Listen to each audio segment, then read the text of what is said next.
Heureux ceux dont le chemin est intègre, ceux qui marchent selon la Torah de l'Éternel. Psaume 109.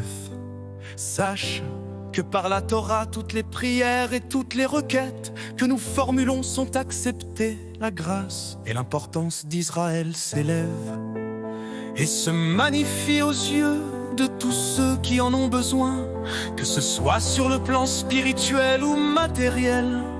Car aujourd'hui, à cause de nos nombreuses fautes, la vraie grâce et l'importance d'Israël sont tombées actuellement.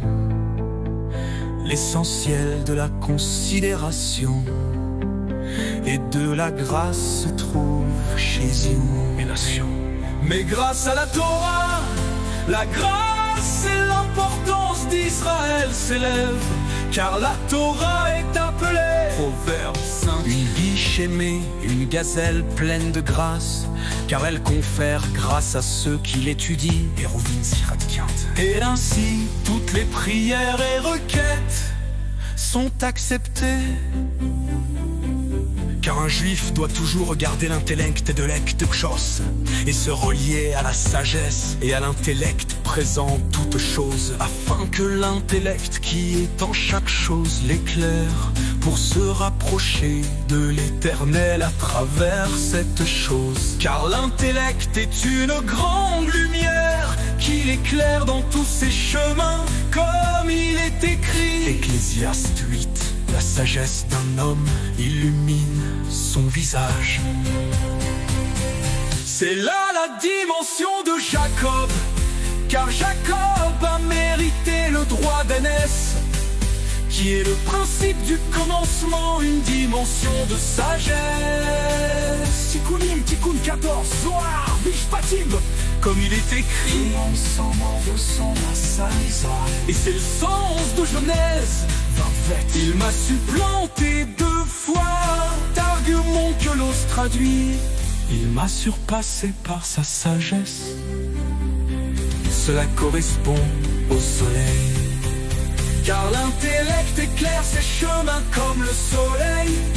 Et c'est le sens de le chemin des justes est comme une lumière éclatante, progressant jusqu'au jour parfait. Cela correspond à la lettre N, symbole de vitalité. Car la sagesse et l'intellect sont la vitalité de toute chose. Comme il est écrit, Ecclésiaste, la sagesse fait vivre. Cependant, parce que la lumière de l'intellect est très grande, il n'est possible d'y accéder que par l'intermédiaire de la dimension du nom, qui est la royauté, comme il est écrit. Avant le soleil, son nom sera Ninon. Et Rachi explique une expression de royauté. Cela correspond à la lune, car la lune n'a pas de lumière propre, mais reçoit sa lumière du soleil. Zohar, Vaïe, 24 c'est là la dimension de la royauté, qui ne possède rien d'elle-même, mais reçoit de la haine, qui a la sagesse, la dimension du soleil, comme mentionné plus haut.